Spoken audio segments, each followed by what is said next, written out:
नमस्कार मित्रों, उपयोगी मंत्र यूट्यूब चैनल पर आपका बहुत बहुत स्वागत है। मित्रों, आशा करता हूं कि आप लोग बहुत अच्छे से होंगे और आपकी पढ़ाई बड़े अच्छे ढंग से चल रही होगी। मित्रों, इस वीडियो में हम लोग उत्तर प्रदेश पुलिस भर्ती का सामान्य हिंदी का सेक्शन करेंगे। प्रैक्टिस सेट नंबर 4 का सामान्य हिंदी का सेक्शन, और ये practice set youth competition times practice book से लिया गया है। तो चलिए बिना देरी के इसके सामान्य हिंदी के सेक्शन को इस वीडियो में देखते हैं।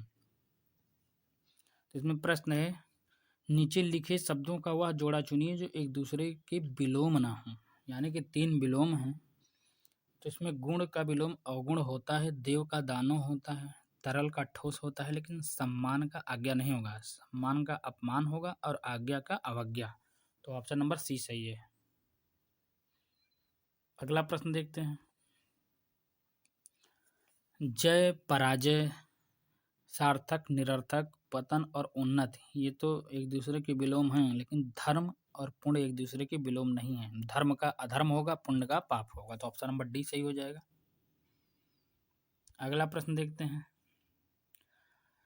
नीचे लिखे शब्दों के सही संधि विच्छेद का चयन कीजिए। यद्यप का संधि विच्छेद कौन सा होगा सही? इसका होगा यदि प्लस अपि। ऑप्शन नंबर सी सही हो जाएगा। इसमें यण संधि है। Option number C. अगला प्रश्न है, तिरस्कार में संधि विच्छेद, तो इसका होगा तिरह प्लस कार। ऑप्शन नंबर बी सही हो जाएगा। इसमें विसर्ग संधि है। जैसे नमः प्लस कार नमस्कार होता है, वैसे तिरह प्लस कार तिरस्कार विसर्ग संधि है। अगला प्रश्न देखते हैं। किस समास में दोनों पद मिलकर एक नया अर्थ प्रकट करते हैं? जिस समास में दोनों पद मिलकर एक नया अर्थ प्रकट करते हैं उसे बहुब्रीहि समास कहा जाता है। ऑप्शन नंबर ए सही हो जाएगा। जैसे गजानन, लंबोदर, चंद्रशेखर। अगला प्रश्न देखते हैं। गौशाला में कौन सा समास है? तो गाय के लिए शाला, यानी कि गाय के रहने का स्थान, इसमें तत्पुरुष समास हो जाएगा। ऑप्शन नंबर सी सही हो जाएगा। द्विगु समास में प्रथम पद संख्यावाची होता है, द्वंद्व में दोनों पद प्रधान होते हैं, अव्ययी भाव में प्रथम पद अव्यय होता है। अगला प्रश्न देखते हैं। नीचे लिखे शब्दों का उपयुक्त पर्यायवाची चुनना है। तो कमल का पर्यायवाची कौन सा होता है? कुसुम, कुसुम, पुष्प, प्रसून, पुंडरीक। तो कुसुम, पुष्प, प्रसून ये तो फूल के पर्यायवाची हैं। पुंडरीक है कमल का। ऑप्शन नंबर डी सही हो जाएगा इसमें। अगला प्रश्न, अभिलाषा। अभिलाषा का मतलब इच्छा, लालसा, तो इसका आकांक्षा भी होता है। ऑप्शन नंबर ए सही हो जाएगा।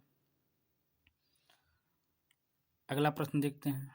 आकाश का दृग आँख होता है, विप्र ब्राह्मण होता है, व्योम हो जाएगा 47 का। आकाश का पर्यायवाची व्योम।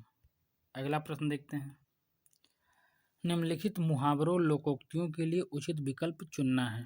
पौबारा होने का मतलब क्या होता है? लाभ ही लाभ होना। Option number C. Option number C सही हो जाएगा। गंगा नहाना का मतलब है कार्य पूरा कर निश्चिंत होना। ऑप्शन नंबर बी सही हो जाएगा। अगला प्रश्न देखते हैं। आंख लगना का मतलब नींद आ जाना। ऑप्शन नंबर सी सही हो जाएगा। अगला प्रश्न देखते हैं। रिक्त स्थान की पूर्ति कीजिए। अंधों में राजा कौन सा? काना राजा होता है। अंधों में काना राजा। डैश के अंधों को हरा ही हरा नजर आता है, तो सावन के अंधों को हरा ही हरा नजर आता है। ऑप्शन नंबर बी सही हो जाएगा। काला अक्षर भैंस बराबर, बहुत आसान सवाल है। काला अक्षर भैंस बराबर। अगला प्रश्न देखते हैं। निम्नलिखित वाक्य में प्रथम तथा अंतिम अंश संख्या 1 और 6 के अंतर्गत दिए गए हैं। बीच में आने वाले 11 लावा के अंतर्गत बिना क्रम के हैं। चारों अंशों को उचित क्रमानुसार व्यवस्थित कर सही विकल्प चुनिए। तो इसमें 1 से शुरू होगा, यानी कि गृहिणी गृहस्थ जीवन रूपी नौका की वह पतवार है। इसके बाद क्या आएगा? इसमें 11 लावा में से एक क्रम में लगाना है। तो इसको ऐसे करते हैं। गृहिणी गृहस्थ जीवन रूपी नौका की वह पतवार है जो अपनी, पहले वाह कर लेते हैं, जो अपनी बुद्धिमत्ता, चरित्रबल और त्याग में जीवन से इस नौका को या कर लेते हैं, इस नौका को थपेड़े और भंवरों से बचाती हुई, यानी कि ला और फिर रा। तो वा या ला रा, इसका यही क्रम लगेगा। अभी इसका नीचे है किनारों पर पहुंचाती है। तो ऑप्शन नंबर इसका हो जाएगा डी, वा या लारा। हाँ, यही सही होगा। ऑप्शन नंबर डी सही हो जाएगा। अगला प्रश्न देखते हैं।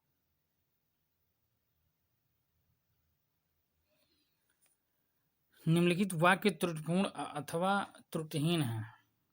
त्रुटिपूर्ण अंश का चयन कीजिए। यदि वाक्य त्रुटिहीन हो तो डी पर चिन्ह लगाइए।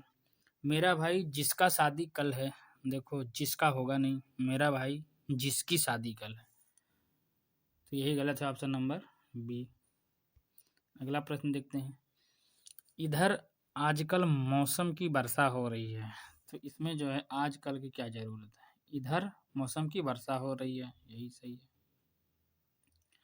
अगला प्रश्न देखते हैं। निम्नलिखित वाक्यांश के लिए एक शब्द का चयन कीजिए। गोद लिया हुआ पुत्र को क्या कहा जाता है, दत्तक पुत्र कहा जाता है। ऑप्शन नंबर बी सही हो जाएगा। और ये दंपति है, ये पति पत्नी के जोड़ों को कहते हैं। और त्याज्य का मतलब क्या होता है, जिसे त्याग देना उचित हो। और किसी काम को जो चित्त लगाकर करने वाला होता है उसको दत्तचित्त कहते हैं। अगला प्रश्न देखते हैं। जो मापा ना जा सके उसके लिए एक शब्द है अपरिमेय। ऑप्शन नंबर ए सही हो जाएगा। Option number A. जो किए गए उपकारों को मानता हो वो कृतज्ञ होता है। Option number B. और जो नहीं मानता वो कृतज्ञ होता है। अगला प्रश्न देखते हैं। मैंने रमेश से पत्र लिखवाया, इस वाक्य में लिखवाया कौन से प्रकार की क्रिया है।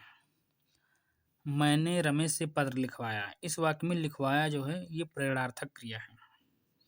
प्रेरणार्थक क्रिया क्या होती है, जिन क्रियाओं से इस बात का बोध हो कि कर्ता स्वयं कार्य न कर किसी दूसरे से कार्य करने के लिए प्रेरित करता हो दूसरे को, वही प्रेरणार्थक क्रिया कहलाती है।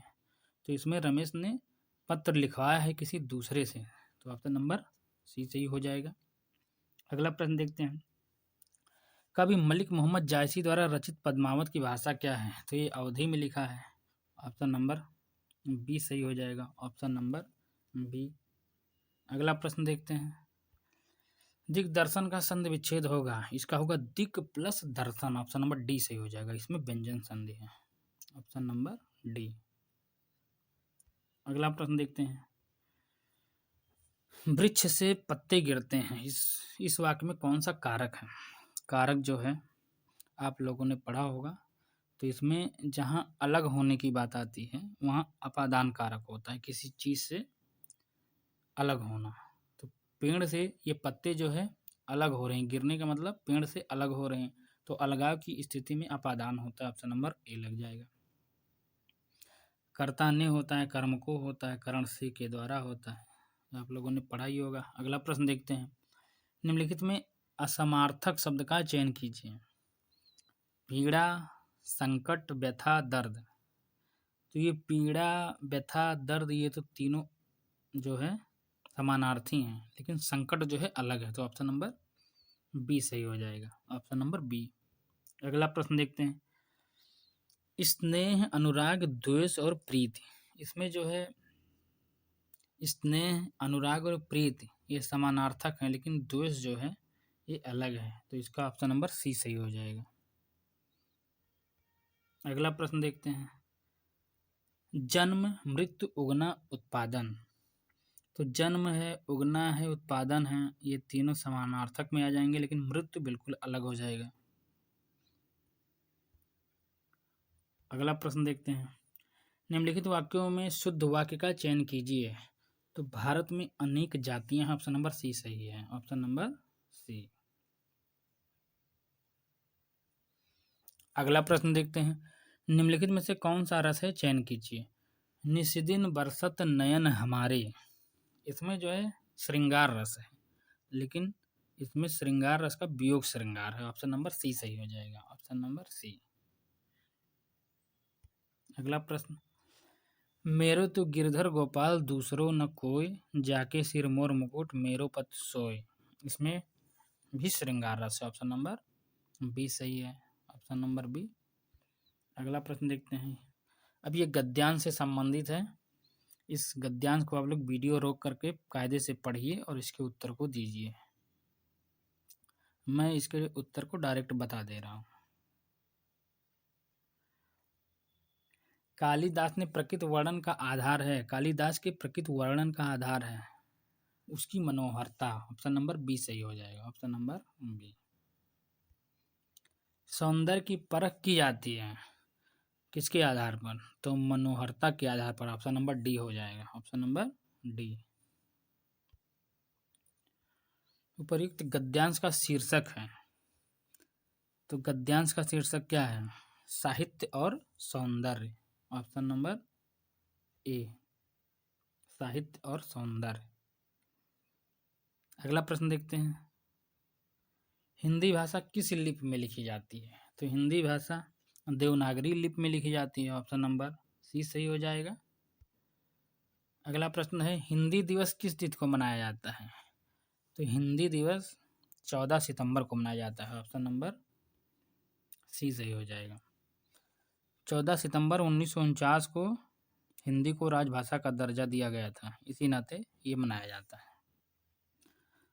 अगला प्रश्न, भाषा के शुद्ध रूप का ज्ञान किससे होता है? तो ये होता है व्याकरण से। Option number B, option number B सही हो जाएगा।